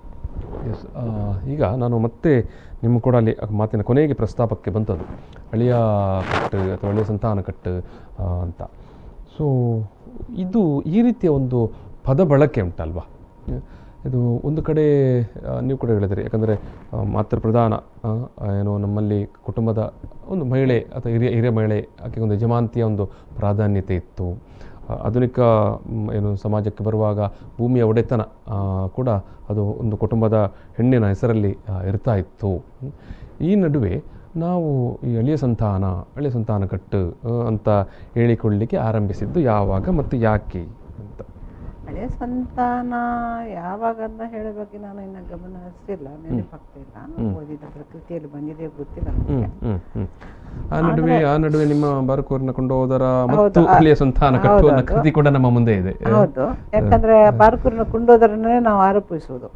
ಅದು ಐತಿಹ್ಯ ದಂತಕಥೆಯನ್ನು ನಂಬಿಕೊಂಡು ನಮ್ಮ ತುಳುನಾಡ ಜನತೆ ಅದನ್ನೇ ಕಟ್ಟಿಕೊಂಡು ಕೂತಿದ್ದಾರೆ. ಈಗ ಅದಿರ್ಲಿ ಒಂದು ಸೈಡಿಗೆ ಇಡೋಣ. ಬಟ್ ಹಳೆಯ ಸಂತಾನದ ಪದ ಬಳಕೆ ಯಾಕಾಯ್ತು ಎಂಬುದನ್ನು ನಾವಿಲ್ಲಿ ಚರ್ಚೆ ಮಾಡ್ಬೋದು. ಹೇಗೆ ಬಂತು ಎಂಬುದಕ್ಕೆ ಯಾಕಾಯ್ತು ಅಂತ. ಹಳೆಯ ಸಂತಾನ ಅಂತ ಕನ್ನಡದ ಪದ, ಅದು ತುಳುನಲ್ಲಿ ಅರವದ ಕಟ್ಟು ಅಂತ ಇವಾಗ ಕನ್ನಡದಿಂದ ಅನುವಾದ ಮಾಡ್ತಾರೆ ಪದಕ್ಕೆ, ತುಳುನಲ್ಲಿ ಇಲ್ಲ. ಈ ನಡುವೆ ನಾನೊಂದು ನಿಮ್ಮ ಈ ಕೃತಿಯ ಅಲ್ಲಿ ಅದರ ಮೊದಲ ಪುಟದಲ್ಲಿ ಅಧ್ಯಕ್ಷರ ಮಾತಿನಲ್ಲಿ, ಯಾಕಂದರೆ ಈ ಕೃತಿ ಕರ್ನಾಟಕ ತುಳು ಸಾಹಿತ್ಯ ಅಕಾಡೆಮಿ ಪ್ರಕಟಿಸಿದಂಥ ಕೃತಿ, ಅಲ್ಲಿ ಜಸ್ಟ್ ಒಂದು ಪಾಸಿಂಗ್ ಉಲ್ಲೇಖ ಕೂಡ ಬರ್ತದೆ. 1930ರಲ್ಲಿ ಸತ್ಯಮಿತ್ರ ಬಂಗೇರವರು ಬರೆದಂಥ ಒಂದು ಕೃತಿಯಲ್ಲಿ ಈ ಹಳೆಯ ಸಂತಾನ ಕಟ್ಟದ ಗುಟ್ಟು. ಎಸ್ ನೀವು ಮುಂದುವರಿಸಿ. ಈಗ ಹಳೆಯ ಸಂತಾನ ಯಾಕೆ ಹೇಳ್ತಾರೆ ಅಂದ್ರೆ, ಅದು ನಿಜವಾಗಿ ನನ್ನ ಲೆಕ್ಕದಲ್ಲಿ ಕನ್ನಡ ಭಾಗದವರು ಹೇಳಿದ್ದು, ಕನ್ನಡ ಭಾಗದವರು ಹೇಳಿರಬಹುದು, ಅಥವಾ ಇಲ್ಲಿಗೆ ವಲಸೆ ಬಂದ ಜನಾಂಗ, ವಲಸೆ ಬಂದ ಜನಾಂಗಕ್ಕೆ ಇದು ಒಂದು ಮೂಲ ಅಥವಾ ಮಾತೃವಂಶೀಯತೆ, ಮಹಿಳೆಗೆ ಮಗನಿಗೆ ಅಧಿಕಾರ ಹೋಗದೆ ಅಲ್ಲಿ ಕುಟುಂಬದ ಬೇರೆ ಪುರುಷನಿಗೆ ಮಹಿಳೆಯರ ಮಕ್ಕಳಿಗೆ ಹೋಗೋದು, ಅದು ಅವ್ರಿಗೆ ಒಂಥರ ವಿಶೇಷವಾಗಿ ಕಂಡಿರಬೇಕು. ಹಾಗಾಗಿ ಪಟ್ಟಾಭಿಷೇಕ ಸೋದರ ಮಾವನ ನಂತರ ಅಳಿಯನಿಗೆ ಅಂತ ಅಲ್ಲಿ, ಅದು ಕೂಡ ನನ್ನ ಲೆಕ್ಕದ ತಪ್ಪು. ಯಾಕಂದ್ರೆ ಹಿರಿಯವನು ಸತ್ತ ನಂತರ ಅವನ ಕಿರಿಯ ತಮ್ಮನಿಗೆ ಆಗುತ್ತೆ, ಅಳಿಯನಿಗೆ ಆಗಲ್ಲ ಪಟ್ಟಾಭಿಷೇಕ. ಅದು ಯಾರು ಗಮನಿಸುವುದಿಲ್ಲ, ನಮ್ಮ ಜನಗಳು. ಕುಟುಂಬದ ಹಿರಿಯ ತೀರಿಕೊಂಡ್ರೆ ಆ ನಂತರ ಪಟ್ಟ ಆತನ ತಮ್ಮನಿಗೆ ಹೋಗುತ್ತೆ. ಸೋದರರು ಇಲ್ಲದ ಪಕ್ಷದಲ್ಲಿ, ಅಕ್ಕ ತಂಗಿಯರ ಮಕ್ಕಳಲ್ಲಿ ಕೂಡ ಸೋದರ ಸಮಾನರು ಇಲ್ಲದ ಪಕ್ಷದಲ್ಲಿ ಮತ್ತೆ ಎರಡನೇ ತಲೆಮಾರಿನ ಅಳಿಯನಿಗೆ ಹೋಗುತ್ತೆ. ಈ ಅಳಿಯ ಬಂದಾಗ ಅದು ಎರಡನೇ ತಲೆಮಾರು ಆಗುತ್ತೆ. ಮೊದಲ ತಲೆಮಾರು ಇಲ್ಲೇ ಹುಡುಕಾಡ್ತಾರೆ, ಹೌದು, ಯಜಮಾನನ ತಮ್ಮಂದಿರು, ಹೌದು, ಅದರಲ್ಲೇ ತೆಗಿತಾರೆ. ಅದರಿಂದ ಪಟ್ಟಾಭಿಷೇಕ ಆಗಿದ್ದೆಲ್ಲ ಯಜಮಾನಿಗೆ ಗೊತ್ತಿನರಾಗಿದ್ದು ಕೂಡ ಮುದುಕರಾಗುವ ಕಾಲಕ್ಕೆ. ಆಗ ಈಗ ಜನಗಳೇ ಸಿಗಲ್ಲ ಹುಡುಕಿದ್ರೆ. ಆಗ ಎಲ್ಲರೂ ಊರಲ್ಲೇ ಇರ್ತಿತ್ತು, ಕೃಷಿ ಪ್ರಧಾನ ಕುಟುಂಬಗಳು. ಹಾಗಾಗಿ ಒಬ್ಬ ಮುದುಕ ಹೋದ್ರೆ ಮತ್ತೊಬ್ಬ ಅಂದ್ರೆ ಗುತ್ತಿನ ಪಟ್ಟವನ್ನು ಕೂಡ ಯಾರು ಆಲ್ರೆಡಿ ಪಟ್ಟದಲ್ಲಿ ಇರ್ತಿದ್ದ ಅವನ ತಮ್ಮ ಅವರು ತೀರಿಕೊಂಡ ಸಂದರ್ಭದಲ್ಲಿ ಅವರ ಸಹೋದರನಿಗೆ ಕೊಡ್ತಾ ಇದ್ರು. ಹೌದು, ಅಕ್ಕ ತಂಗಿ ಮಕ್ಕಳಲ್ಲಿ ಆದ್ರೆ ಯಾರಾಗ್ಲಿ ಮೊದಲು ಹಿರಿಯ ಸಹೋದರನಿಗೆ ಹೋಗ್ತಿತ್ತು, ಹಿರಿಯಂತ ಕಿರಿಯ. ಆ ತಲೆಮಾರು ಇಲ್ಲ ಆದ್ರೆ ಮತ್ತೆ ಎರಡನೇ ತಲೆಮಾರಿಗೆ ಅಳಿಯನಿಗೆ ಹೋಗ್ತಿದ್ದು. ಅದೇ ಅಲ್ಲಿ ಕೂಡ ಅದೇ ರೀತಿ. ಅಂದ್ರೆ ಒಂದು ಕುಟುಂಬದಲ್ಲಿ ಅಕ್ಕ ತಂಗಿಯರ ಮಕ್ಕಳಲ್ಲಿ ಯಾರಾದ್ರೂ ಸರಿ ಹಿರಿಯವ ಆಗ್ಬೇಕು. ನನ್ನ ಮಗ ಮೊದಲು ಪಟ್ಟ ಇದ್ರೆ ಮತ್ತೆ ನಾನು ಹಿರಿಯವಳಾದ್ರೆ ನನ್ನ ಮಗನೇ ಅಲ್ಲಿ ಪಟ್ಟ ಕೂರ್ಬೇಕಾಗಿಲ್ಲ. ನನ್ನ ತಂಗಿಯ ಮಗ ಹಿರಿಯವನಾಗಿದ್ರೆ ಅವನು ಕೂರ್ಬೇಕು. ಹಾಗಾಗಿ ತಾಯಿಯ ನಂತರ ಈ ಪಿತೃಪ್ರಧಾನದಲ್ಲಿ ಏನು ಗೊತ್ತಾ, ಒಬ್ಬ ಹಿರಿ ಮಗನ ಮಕ್ಕಳಿಗೆ ಆಸ್ತಿ ಅಧಿಕಾರ ಎಲ್ಲ ಹೋಗುತ್ತೆ, ತಮ್ಮಂದ್ರಿಗೆ ಏನಿಲ್ಲ. ಇಲ್ಲಿ ಪ್ರತಿ ಹೆಣ್ಣು ಮಗಳಿಗೂ ಸಮಾನ ಅಧಿಕಾರ ಇರುತ್ತೆ ಹೆಣ್ಮಕ್ಳಿಗೆ. ಅಂದ್ರೆ ನನ್ನ ಅಕ್ಕಳಾಗಿ ನಾನು ನನ್ನ ಮಗ ಚಿಕ್ಕ ಪ್ರಾಯದವನಾಗಿದ್ರೆ ನನ್ನ ತಂಗಿಯ ಮಗ ದೊಡ್ಡ ಪ್ರಾಯನಾಗಿದ್ರೆ ಅವನಿಗೆ ಹೋಗುತ್ತೆ ಪಟ್ಟ. ಅದು ಕೂಡ ಮತ್ತೆ ನಾನು ಆಗಲೇ ಹೇಳಿದಾಗೆ ಅಣ್ಣನ ನಂತರ ತಮ್ಮ, ತಮ್ಮ ನಂತರ ತಮ್ಮ, ಆ ತಲೆಮಾರು ಮುಗಿದ್ಮೇಲೆ ಅಳಿಯನಿಗೆ ಪಟ್ಟ ಹೋಗುತ್ತೆ. ಅಳಿಯ ಸಂತಾನ ಅಂತ ಬಂದಿದ್ದು ಬಹುಶಃ ರಾಜರ ಕಾಲದಲ್ಲಿ ಅರಸರ ಮೂಲಕ ಬಂತು ಏನೋ. ಯಾಕಂದ್ರೆ ಅರಸರ ನಂತರ ಬಹುಶಃ ಅಲ್ಲಿ ಸಂತಾನ ಕಮ್ಮಿ ಇತ್ತು, ಏನೋ ಅರ್ಥ ಆಗಲ್ಲ. ಸಾಮಾನ್ಯವಾಗಿ ಎಲ್ಲ ಕಡೆ ತಮ್ಮನಿಗೆ ಪಟ್ಟ ಆಗುತ್ತೆ, ತಮ್ಮ ಇಲ್ಲಾದ್ರೆ ಅಳಿಯನಿಗೆ ಪಟ್ಟ ಆಗುದು. ಅದು ಆ ಪದದ ಮೂಲ ನನಗೂ ಸ್ವಲ್ಪ ಗೊಂದಲನೆ. ಅಂದ್ರೆ ನಾವು ಹೇಳುವಂತ ಮಾತೃಮೂಲ ಏನೀಗ ಮಾತೃಮೂಲ ಅಂತ ಹೇಳ್ತೀರಲ್ಲ ನೀವು, ಅದಕ್ಕೂ ಈ ಅಳಿಯ ಸಂಬಂಧ ಅಥವಾ ಈ ಅಳಿಯ ಕಟ್ಟು ಅಳಿಯ ಸಂತಾನಕ್ಕೂ ಏನಾದೊಂದು ಅದೇ ಮಾತೃವಂಶೀಯತೆ ಅಂತ ನಾನು ಬರವಣಿಗೆಯಲ್ಲಿ ಪದ ಬಳಸ್ತೇನೆ. ಮಾತೃವಂಶೀಯತೆ ಅಂದ್ರೆ ತಾಯಿಯ ಬಳಿಯ ಮೂಲಕ ನಾವು ಗುರುತಿಸ್ಕೊಳ್ತೀವಿ, ತಂದೆಯ ಬಳಿಯ ಮೂಲಕ ಇವತ್ತಿಗೂ ಗುರುತಿಸ್ಕೊಳ್ಳಲ್ಲ. ಮಾತೃವಂಶೀಯತೆ ಈಗ ಮನೆಯ ಒಳಗೆ ಕರೆಯುವುದು, ಸತ್ತವರನ್ನ ಒಳಗೆ ಕರೆದು ಸತ್ತವರಿಗೆ ನೀರಿಡುವುದು, ಸೂತಕ ಪಾಲಿಸುವುದು, ಇದೆಲ್ಲವೂ ನಾವು ಮಾತೃವಂಶೀಯವಾಗಿ ಮಾಡೋದು. ಈಗ ಇಲ್ಲಿ ಅಳಿಯ ಕಟ್ಟು ಪದ ಬಳಕೆ ಬರಲ್ಲ. ನಾನು ಅದೇ ಹೇಳಲ್ಲ, ಅದು ಯಾಕೆ ಬಂತು ಗೊತ್ತಿಲ್ಲ, ಪದ ಬಳಕೆ ಸಾಧ್ಯನೇ ಇಲ್ಲ. ಈಗ ಮಾತೃವಂಶವಾಗಿ ಮಾಡುವ ಪುರುಷ ಸಮಾಜ ಪ್ರಧಾನ ವ್ಯವಸ್ಥೆ ಗೊತ್ತಿಲ್ಲ. ಈಗ ನಾವು ಸೂತಕ ಪಾತಕ ಪ್ರಧಾನ ವ್ಯವಸ್ಥೆ ಈ ರೀತಿಯ ಒಂದು ಏರಿಕೆಯನ್ನು ಮಾಡಿದ್ದಾರೆ ಏನು ಗೊತ್ತಿಲ್ಲ ನನಗೆ. ಅದು ಇನ್ನೂ ನನಗೆ ಗೊಂದಲದಲ್ಲಿ ಇದ್ದೆ ನಾನು. ಹಾಗಾಗಿ ಎಲ್ಲವೂ ನಮಗೆ ಮಾತೃವಂಶೀಯವಾಗಿ ಮುಂದುವರಿತದೆ. ಅದು ಎಷ್ಟೇ ದೊಡ್ಡ ಕುಟುಂಬ ಆದ್ರೂ. ಈಗ ನನ್ನದೇ ಕುಟುಂಬದಲ್ಲಿ ಒಬ್ಬರ ನಂತರ ಒಬ್ರು ಸತ್ರು ಒಳಗೆ ಕರೆಯುವ ಕ್ರಿಯೆ ಇದೆಯಲ್ಲ, ಅದೆಲ್ಲ ನಾವು ಹೆಣ್ಮಕ್ಳು ಹೋಗಿ ಮಾಡ್ಬೇಕು. ಹೆಣ್ಮಕ್ಳು ಒಳಗೆ ಕರೆದಿಲ್ಲ ಆದ್ರೆ ಅವರು ಅಂಡಲಿತಾರಂತೆ. ಎಲ್ಲಿ ಅಂಡಲಿತಾರಂತ ಬೇರೆ ಪ್ರಶ್ನೆ, ಬಟ್ ಅಂತ ಒಂದು ನಂಬಿಕೆ ಇದೆ. ಹೆಣ್ಮಕ್ಳು ಹೋಗಿ ಒಳಗೆ ಕರಿಬೇಕು. ಅದು ಇವತ್ತಿಗೂ ನಡೆದುಕೊಂಡು ಬರುತ್ತಾ. ನಿಮ್ದು ಮಾತೃ ಪ್ರಧಾನ ಹೋಯ್ತು, ಒಳ್ಳೆ ಸಂತಾನ ಹೋಯ್ತು, ಹಳೆ ಸಂತಾನ ಹೋಯ್ತು ಗೊತ್ತಲ್ಲ. ಪಟ್ಟಣ ಇಲ್ಲದ್ಮೇಲೆ ಎಲ್ಲ ಸಂತಾನ ಹೋಯ್ತು, ಆಸ್ತಿನ ವಿಭಾಗವಾಯ್ತು. ಆದರೆ ಆಚರಣೆಗಳು ಉಳಿದಿದೆ. ಆಸ್ತಿ ಹೋದ್ರೂ ಕೂಡ ಅದಕ್ಕೆ ಸಂಬಂಧಿತ ಜನಪದೀಯ ನೆಲೆಯ ಆಚರಣೆಗಳು ಉಳಿದಿದೆ. ಮತ್ತೆ ನಗರ ಸಂಸ್ಕೃತಿಯಲ್ಲಿ ನಗರಗಳು ಹಳ್ಳಿಗಳನ್ನು ನಗರಗಳು ನುಂಗಿದ ಜಾಗಗಳಲ್ಲಿ ನಗರಗಳು ನುಂಗಿದಾಗ ಅವರು ಕೂಡ ಈಗ ಉದಾಹರಣೆಗೆ ನೀವು ನಮ್ಮ ಪಣಂಬೂರು ನುಂಗಿತ್ತು, ಪಣಂಬೂರು ಮನೆಗಳನ್ನ ಅಂತ ಕೆಲವು MRP ಅಲ್ಲಿ ನುಂಗಿದೆ. ಅವರು ಬೇರೆ ಮನೆ ಕಟ್ಟಿ ಅದನ್ನು ಆಚರಣೆ ಮುಂದುವರಿಸ್ತಾ ಇದ್ದಾರೆ. ಸುರತ್ಕಲ್ಗೆ ಶಿಫ್ಟ್ ಆಗಿದ್ದಾರೆ ಪಣಂಬೂರ್ನವರು. ಮನೆ ಒಂದು ಕಟ್ಟಿಬಿಟ್ಟು ಒಳಗೆ ಕರೆಯುವುದನ್ನು ಎಲ್ಲ ವಿಧಿಗಳನ್ನು ನಡೆಯುತ್ತಾರೆ. ಸಾವಿನ ದಿನಗಳ ಆಚರಣೆಗಳನ್ನು ಎಲ್ಲವೂ ಮಾತ್ರ ಮೂಲ್ಯವಾಗಿ ಅದನ್ನೇ ಮಾತ್ರ ಮೂಲ್ಯವಾಗಿ ನಡೆಸ್ಕೊಂಡು ಹೋಗ್ತಾರೆ, ಮಾತ್ರ ವಂಶೀಯವಾಗಿ ಮುಂದುವರಿತಾರೆ. ಅದು ಇನ್ನ ನಿಂತಿಲ್ಲ. ಮಾತೃಮೂಲಿಯ ವಂಶೀಯ ಎಲ್ಲ ನೆಲೆಯಲ್ಲಿ ನಾವು ನಮ್ಮ ಆರಾಧನೆಗಳನ್ನು ನಂಬಿಕೆಗಳನ್ನು ಇವತ್ತಿಗೆ ಕೂಡ ಮಾಡಿಕೊಂಡು ಬಂದರೂ ಕೂಡ ಮಾತೃಪ್ರಧಾನ ಸಮಾಜವನ್ನು ನಾವು ಎಷ್ಟರ ಮಟ್ಟಿಗೆ ಮಾತೃಪ್ರಧಾನ ಸಮಾಜ ನಾವು ಕಳ್ಕೊಳ್ತಾ ಬರ್ತಾ ಇದ್ದೀವಿ. ಅದಕ್ಕೆ ಕೆಲವು ಸರ್ತಿ ನಮ್ಮ ಅಧಿಕ ಪ್ರಸಂಗಿ ಪಾತ್ರಧಾರಿಗಳು ಇರ್ತಾರಲ್ಲ, ಅವರ ಅಧಿಕ ಪ್ರಸಂಗ ತಾನೇ ಕೊಡಕ್ಕಾಗುತ್ತೆ. ಅವನ ಯಜಮಾನನಿಗೆ ಬೇಕಾದಾಗ ನಡ್ಕೊಳ್ಳುವಾಗ ಒಂದ್ ಸ್ವಲ್ಪ ಅಧಿಕ ಪ್ರಸಂಗ ಮಾಡಿ ಕೂಡ ಉದಾಹರಣೆಗಳೇ ಇವೆ. ಈಗ ಆ ಪ್ರಶ್ನೆ ಕೂಡ ನಾನು ಬರಬೇಕಾದ ಅಂತ ಹೇಳಿದ್ರೆ, ನಾವು ಬುಧಾರಾಧನೆಯ ಸಂದರ್ಭದಲ್ಲಿ ನಮ್ಮ ಹತ್ರ ಒಂದು ವಿಶಾಲವಾದಂಥ ಒಂದು ದೃಷ್ಟಿಕೋನ ಇದೆ. ಅದು ನಮ್ಮ ದೈವಗಳು ಎಲ್ಲರನ್ನು ಸಮಾನವಾಗಿ ನೋಡುವಂಥ ಒಂದು ಪರಿಕಲ್ಪನೆಯದ್ದು ಅಂತ, ನಾವು ನೇರವಾಗಿ ಮುಖಾಮುಖಿ ಮಾಡಬಹುದಾದಂಥ ಒಂದು ಆರಾಧನಾ ವ್ಯವಸ್ಥೆ ಅಂತ. ಸೊ ಇನ್ನೊಂದು ಕಡೆ ನಾವು ಈ ಮಾತೃಮೂಲಿ ವಂಶೀಯ ನೆಲೆಗಟ್ಟನ್ನು ಇಟ್ಟುಕೊಂಡ್ರೂ ಕೂಡ ನಮಗೆ ಬುಧಾರಾಧನೆ ಸಂದರ್ಭದಲ್ಲೇ ಮಹಿಳೆಗೆ ಸಮಾನವಾದ ಒಂದು ಏನು ಭಾಗಿದಾರಿಕೆ ಸಿಕ್ಕಿದೆಯಾ ಅಂತ? ಇಲ್ಲ, ತುಂಬ ನೋವಿದೆ ನನಗೆ. ಹ್ಞೂ ಆ ವಿಷಯದಲ್ಲಿ ನನಗೆ ತುಂಬ ನೋವಿದೆ. ಯಾಕೆ ಪುರುಷ ಸಮಾಜ ಇವತ್ತಿಗೂ ಮಹಿಳೆ, ಸಶಕ್ತ ಮಹಿಳೆಯು ಕೂಡ ಇವಾಗ ಬಿಡಿ ರಾಜಕಾರಣಿಗಳೇ ನೋಡಿ, ಅವರು ಕೂಡ ಹಿಂದಿನ ಕಾಲದಲ್ಲಿ ಕೂತ್ಕೊತಾರೆ. ಒಬ್ಬ ಮಹಿಳೆ ರಾಜಕಾರಣಿ ಆಗಿದ್ರು ಕೂಡ ಅವಳ ಮುಂದೆ ಅವಳೇ ಅಂಜಿತಾಳೆ. ದೈವದ ಎದುರೋಗಿ ನಿಲ್ಲಿ, ದೈವ ಅಲ್ಲ, ವೇದಿಕೆಯಲ್ಲಿ ದೈವದ ಎದುರು ಮಹಿಳೆ ಅದು ಈಗ ಕೂತ್ಕೊಳ್ತಾರೆ. ಬೊಂಬೈಯಿಂದ ಬಂದವ್ರಿಗೆ ಏನು ವ್ಯತ್ಯಾಸ ಗೊತ್ತಾಗಲ್ಲ. ನಮ್ಗೆ ಇಲ್ಲಿದ್ದವರಿಗೆ ಮಾತ್ರ ಅಲ್ಲಿ ಕೂರಬಾರ್ದು, ಇಲ್ಲಿ ಕೂರಬಾರ್ದು ಅಂತ ಗೊತ್ತು. ದೈವಗಳು ಅಥವಾ ನಾವು ಹೇಳುವಂತ ಬುಧಾರಾಧನೆಯಲ್ಲಿ, ಬುಧಾರಾಧನೆ ಕಾಲದಲ್ಲಿ ಮಹಿಳೆಗೆ, ಆದರೆ ಮಹಿಳೆಗೆ ಗೌರವ, ಒಂದು ಜೀಟಿಗೆ ಮರ್ಯಾದೆ ಅಂತ ಇದೆ, ಅದು ಪುರುಷರಿಗೆ ಮಾತ್ರ ಕೊಡ್ತಾರೆ. ತಲೆಮಣಿ ಇಲ್ಲಿ ಬಜಾಲಲ್ಲಿ ತಲೆಮಣಿ ಗೌರವ ಅಂತ ಇದೆ, ಅದು ಮಹಿಳೆಯರಿಗೆ ಕೊಡ್ಬೇಕಂತ ಇತ್ತು, ಈಗ ಕೊಡ್ತಾರೆ ಗೊತ್ತಿಲ್ಲ ನನಗೆ. ಆದ್ರೆ ಜೀಟಿಗೆ ಮರ್ಯಾದೆ ಮಹಿಳೆಯರಿಗೆ ಯಾಕೆ ಕೊಡಲ್ಲ ಎಂಬ ನನ್ನ ಪ್ರಶ್ನೆ ನನಗೆ. ಮಾತೃಪ್ರಧಾನ ಸಮಾಜದಲ್ಲಿ ಮಾತೃಪ್ರಧಾನ ಅಂತ ಹೇಳ್ತಾರೆ, ದೈವಗಳು ಯಾಕೆ ಮುಂದೆ ಗೌರವಿಸಲ್ಲ? ಆ ಜೀಟಿಗೆ ಗೌರವ ಪುರುಷನಿಗೆ ಮಾತ್ರ ಕೊಡ್ತಾರೆ, ಎಲ್ಲ ಪುರುಷರಿಗೆ ಕೊಡ್ತಾರೆ. ಒಂದು ಚಿಕ್ಕ ಮಗುಗೂ ಕೊಡ್ತಾರೆ ರೆಪ್ರೆಸೆಂಟ್ ಮಾಡಿ ಹೋದ್ರೆ. ಪುರುಷ ಗಂಡು ಹುಡುಗ ಆದ್ರೆ ಮಹಿಳೆಗೆ ಕೊಡಲ್ಲ. ಆದರೆ ನನಗೆ ಒಂದು ಜಾಗದಲ್ಲಿ ಸಿಕ್ತು, ನನ್ನ ಕ್ಷೇತ್ರ ಕಾರ್ಯ ಸಂದರ್ಭದಲ್ಲಿ. ನಾನು ಕ್ಷೇತ್ರ ಕಾರ್ಯಕ್ಕೆ ಹೋಗುವಾಗ ಪರ್ಮಿಷನ್ ತಗೊಂಡು ಹೋಗ್ತೀನಿ. ಯಾಕಂದ್ರೆ ನಾನು ಇನ್ನೆಲ್ಲದ ಹಂಗೆ ನನಗೆಲ್ಲವೂ ಕ್ರಮ ಗೊತ್ತಿದೆ. ಅದು ನಾನು ಒಂದು ಗುತ್ತು ಮನೆಯಲ್ಲಿ ಬೆಳೆದೀನಿ. ಭೂತಾರಾಧನೆ ಬಾಲ್ಯದಿಂದಲೂ ಭೂತಾರಾಧನೆಯನ್ನು ಪ್ರತಿ ವರ್ಷ ಕೊಡ್ತಾ ಇದ್ದೀನಿ. ಕೋಲ ನೇಮಗಳು ಪ್ರತಿ ವರ್ಷ ನೋಡ್ತಾ ಇದ್ದೀನಿ. ನನ್ನ ಮನೆ ಹೆಂಗಳದಾಗ ಗೊತ್ತಾಕೊಳ್ಳೋರು ಆ ಗೂಳಿಗ ಕೋಲ ನಾನು ನೋಡಿರ್ಲಿಲ್ಲ. ನಾನು ಬೋಲ ಬಾಬು ಇತ್ತೀಚೆಗೆ ನಿಧನದ, ನನಗೆ ಒಂದು ತುಂಬಾ ಮಾಹಿತಿ ಕೊಟ್ಟ, ಇದರಲ್ಲಿ ಚಿತ್ರಗಳಿದೆ. ಅವನು ಫೋನ್ ಮಾಡಿ ಹೇಳಿದ, ಅಮ್ಮ ಬನ್ನಿ ಈ ದಿವಸ ಇಲ್ಲಿ ಕೋಲ ಇದೆ ಅಂತ. ಅದು ಕಾಡಿನ ಪರಿಸರ, ರಾತ್ರಿ 12 ಗಂಟೆಗೆ ಹೋಗ್ಬೇಕು. ನನ್ನ ಗಂಡ ಅದಕ್ಕೆಲ್ಲ ಅಂತ ಸಪೋರ್ಟ್ ಕೊಡಲ್ಲ. ಆದ್ರೆ ಗಂಡನ ಅಣ್ಣ ಬಂದ್ರು ನನ್ನ ಜೊತೆಗೆ. ಅವ್ರು ಗಡಿ ಹಿಡಿದ ಗುತ್ತಿನಾರು, ಚಳಾರಿ ಗುತ್ತಿನ ಗಡಿ ಹಿಡಿದ ಗುತ್ತಿನಾರು ಅವರು. ನಾವಿಬ್ರು ಟ್ಯಾಕ್ಸಿ ಮಾಡ್ಕೊಂಡು ಹೋದೆವು. ಮಹಿಳೆ ಹೋಗ್ಬೇಕಾದ್ರೆ ಮತ್ತೆ ಹೇಳಿಲ್ಲ, ಮತ್ತೆ ತಮೇರಿ ಮೇರಿ ಪುಣ್ಣಾಗ ಬರ್ದಲ್ಲ, ನನಗೆ ಇನ್ನೊಂದು ಕಡೆ ಅಧ್ಯಯನಕ್ಕೆ ಹೋಗ್ಬೇಕು, ಅದು ಕೊನೆದ್ದಲ್ಲ, ಜಗಳಾಡಿ ಕೂರಕ್ಕಾಗಲ್ಲ.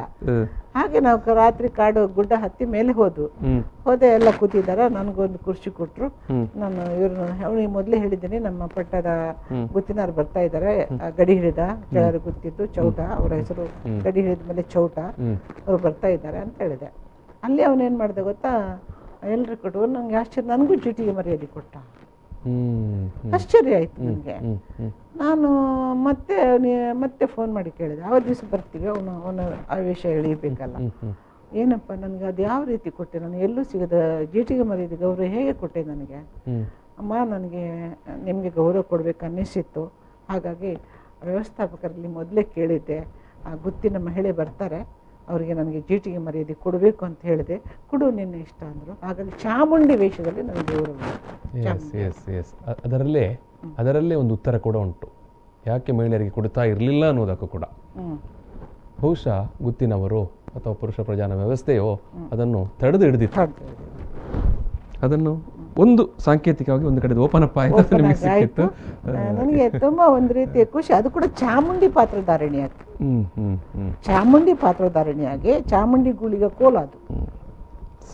ಅದು ನಾವು ಮಾತೃಪ್ರಧಾನ ವ್ಯವಸ್ಥೆ ಅಥವಾ ಏನು ವಂಶೀಯತೆ ಅಂತ ಹೇಳುವಾಗ ಬಹುಶಃ ಏನು ಬುಧಾರಾಧನೆ ಕಾಲದಲ್ಲಿ ಕೂಡ ಮಹಿಳೆಗೆ ಸಿಗಬೇಕಾಗಿತ್ತು. ಆದರೆ ನಮ್ಮ ಏನು ನಮಗೆ ಮಹಿಳಾ ಪ್ರಧಾನ ಸಮಾಜ ಕಟ್ಟಿಕೊಳ್ಳಿಕ್ಕೆ ಆಗಲಿಲ್ಲ. ಪುರುಷ ಪ್ರಧಾನ ಸಮಾಜ ಅದನ್ನು ಕಟ್ಟಿ ಹಾಕಿದೆ. ನಾವೀಗ ಮುಗಿಸುವಂತ ಸಂದರ್ಭ ಗಮನ ಇಡ್ತೀನಿ. ಹೆಣ್ಣು ಜನರಲ್ ಪ್ರಶ್ನೆ, ಹೆಣ್ಣು ಸೃಷ್ಟಿಶೀಲೆ. ಹೌದು, ಅವಳ ಹೊಟ್ಟೆಯಲ್ಲಿ ಉದಿಸ್ತದೆ ಹೆಣ್ಣು. ಸೃಷ್ಟಿ ಕಾರ್ಯ ಆರಂಭದಿಂದ ಸೃಷ್ಟಿ ಕಾರ್ಯ ಅಂತ್ಯ ಆಗುವವರೆಗೆ ಈ ಮಧ್ಯದ ದಿನಗಳನ್ನು ನಿಷೇಧಕ್ಕೆ ಒಳಗಾಗಿಸ್ತಾರೆ. ಪಿದೆಯ ಆನೆ ಉಂತಿ ಬಕ್ಕ ಪೋಲಿ, ಮದ್ಮಲ ದುಂಬು ಪೋಲಿ. ಈ ಮಧ್ಯದ ಅವಧಿಯಲ್ಲಿ ಯಾವ ಗಂಡಿಗೂ ಅವಳೇನು ಈ ಪಿದೆಯ ಉಂತಿ ಬಕ್ಕ ಅವಳು ಗಂಡಿಗೆ ಸಮ, ಅದು ಮೊದಲು ಕೂಡ ಅವಳು ಗಂಡಿಗೆ ಸಮ. ಆದರೆ ಗಂಡಿಗೆ ಸಮನಾದ ಹೆಣ್ಣು ಯಾರಿಗೂ ಬೇಡ, ಪುರುಷನಿಗೆ ಬೇಡ. ಆದರೆ ದೈವದ ಕಳಕ್ಕೆ ಸೃಷ್ಟಿಯಾಗುವಂಥ ಸೃಷ್ಟಿ ಜನನಿಯನ್ನು ಯಾಕೆ ದೈವದ ಕಳಕ್ಕೆ ಹೋಗೋಕ್ಕೆ ನಿಷೇಧ ಮಾಡ್ತಾರೆ? ಈ ಪ್ರಶ್ನೆ ಕೂಡ ನನ್ನಲ್ಲಿ ಕೊರೀತಾ ಇದೆ. ಯಾರ ಹತ್ರ ಉತ್ತರ ಕೇಳೋಣ? ಇದು ನಮ್ಮಲ್ಲಿ ಅಲ್ಲ, ಎಲ್ಲ ಕಡೆ ಇದ್ದಿದ್ದು. ಹಾಗಾಗಿ ಇದನ್ನು ಸಾಮಾನ್ಯ ಒಂದು ಜನರಲ್ ಪ್ರಶ್ನೆ ಅಂತ ಹೇಳಿ ನಮ್ಮಲ್ಲೂ ಇದೆ, ಬೇರೆ ಕಡೆ ಇದೆ. ಅದು ಮಾತೃ ಸಮಾಜದಲ್ಲೇ ಇರಬಾರ್ದಿತ್ತು. ಹೌದು ಹೌದು, ನಾವು ಮಾತ್ರ ಪ್ರಧಾನ ಅಂತ ಹೇಳುವ ಸಂದರ್ಭದಲ್ಲಿ ಹಾಗಾಗಿ ಅದು ಪ್ರಶ್ನೆ ಹೆಣ್ಣು ಮುಟ್ಟಬಾರ್ದು, ಅದು ಇಟ್ಟಬಾರ್ದು. ಅದು ತುಂಬಾ ಕಥೆಗಳಿದೆ, ನಿಮ್ಗೆ ಓದಿದ್ರೆ ಗೊತ್ತಾಗುತ್ತೆ. ನಾನು ಬರೆದಿದ್ದು ಅನುಭವಗಳಿದೆ ಅಲ್ಲಿ. ಎಸ್ ಎಸ್ ಎಸ್ ವೀಕ್ಷಕರೇ, ಈ ಒಂದು ಸಂವಾದವನ್ನು ಸಮಾಪನ ಮಾಡುವಂಥ ಸಂದರ್ಭ ಒಂದು ತಾಸಿನಲ್ಲಿ ಕಟ್ಟಿಕೊಡ್ಲಿಕ್ಕೆ ಆಗುವುದಿಲ್ಲ. ಆದರೂ ಕೂಡ ನೀವು ಅನೇಕ ವಿಚಾರಗಳನ್ನು ಮುಂದೆ ಇಟ್ಟಿದ್ದೀರಿ ಮತ್ತು ಮಾತಾಡ್ತಾ ಹೋದಾಗೆ ಸತ್ಯಗಳು ಕೂಡ ಅಲ್ಲಿ ಹೊರಗಡೆ ಬರುತ್ತೆ. ನೀವು ನಾವು ಮಾತೃಮೂಲ ವಂಶೀಯ ಅಥವಾ ಮಾತೃಮೂಲ ಕುಟುಂಬ ಅಂತ ಹೇಳ್ತೇವೆ, ಆದರೆ ಮಾತೃ ಪ್ರಧಾನ ಸಮಾಜವನ್ನು ನಮಗೆ ಕಟ್ಟಿಕೊಳ್ಳಲಿಕ್ಕೆ ಆಗಲಿಲ್ಲ. ಅಂದರೆ ಅದು ನಮ್ಮ ಆರಾಧನೆ ಸಂದರ್ಭಕ್ಕೆ ಬಂದಾಗ ಕೂಡ ನಮ್ಮ ಪುರುಷ ಪ್ರಧಾನ ವ್ಯವಸ್ಥೆ ಮಾತೆಗೂ ಜಿಟಿಗೆ ಬರೆಯೋದಿಲ್ಲ. ಮಾತೆಗೆ, ತಾಯಿಗೆ, ಹೆಣ್ಮಗಳಿಗೆ ಜಿಟಿಗೆ ಮರ್ಯಾದೆಯನ್ನು ಕೂಡ ನಾವು ಕೊಡದ ರೀತಿಯಲ್ಲಿ ಕಟ್ಟಿ ಹಾಕಿದ್ದೇವೆ ಅನ್ನುವ ವಿಚಾರವನ್ನು ಕೂಡ ನೀವು ಮಂಡಿಸಿದ್ದೀರಿ. ವಾಸ್ತವೇ. ಮತ್ತು ಉಳಿದ ಇನ್ ಜನರಲ್ ಆಗಿ ಕೂಡ ಮಹಿಳೆಗೆ ಸಿಗಬೇಕಾದ ಗೌರವ ಪ್ರಾಧಾನ್ಯತೆಗಳನ್ನು ಕೂಡ ನಾವು ಅಲ್ಲಲ್ಲಿ ತಡೆ ಹಿಡಿಯುವ ಪ್ರಯತ್ನವನ್ನು ಮಾಡಿದ್ದೇವೆ ಅಂತ. ಆಧುನಿಕ ಕಾಲದಲ್ಲಿದ್ದೇವೆ, 21ನೇ ಶತಮಾನದಲ್ಲಿದ್ದೇವೆ. ನಾವು ತುಂಬ ಆಲೋಚನೆ ಮಾಡಬೇಕಾದ ವಿಚಾರ. ಎಸ್, ನಾನು ಈ ಸಂದರ್ಭದಲ್ಲಿ ಈ ಒಂದು ಸಂವಾದವನ್ನು ಮುಗಿಸುವ ಸಂದರ್ಭದಲ್ಲಿ ನಾನು ಡಾಕ್ಟರ್ ಇಂದಿರಾ ಹೆಗ್ಗಡೆ ಅವರಿಗೆ ಮತ್ತೊಮ್ಮೆ ಪ್ರೀತಿಯ ಧನ್ಯವಾದವನ್ನು ಸಮರ್ಪಣೆ ಮಾಡ್ತಾ ಇದ್ದೇನೆ. ಎಸ್, ಇಂದಿರಾ ಹೆಗ್ಗಡೆ ಅವರ ಜೊತೆಗೆ ಅನೇಕ ವಿಚಾರಗಳನ್ನು ಮಾತನಾಡಬೇಕಾದಂಥ ಅನೇಕ ಸಂಶೋಧನಾ ನೆಲೆಯ ಅಲ್ಲೇ ನಾವು ಮಾತನಾಡುವಂಥ ವಿಚಾರಗಳು ಅವರ ಹತ್ರ ಇದೆ. ನಾವು ಇನ್ನೊಮ್ಮೆ ಅವರನ್ನು ಮಾತನಾಡಿಸಲಿಕ್ಕೆ ಕೂಡ ಇದ್ದೇವೆ. ಸೊ ಇಷ್ಟು ಹೇಳಿ ನಾನು ಈ ಸಂವಾದವನ್ನು ಇಲ್ಲಿಗೆ ಸಮಾಪನೆ ಮಾಡ್ತಾ ಇದ್ದೇನೆ. ನಮಸ್ಕಾರ. ಪ್ರಚಲಿತ ಈ ಕಾರ್ಯಕ್ರಮದ ಪ್ರಾಯೋಜಕರು ರೋಹನ್ ಕಾರ್ಪೊರೇಷನ್, ಸಹ ಪ್ರಾಯೋಜಕರು father Muller's charitable trust, SDM college Ujire, VK furniture and electronics.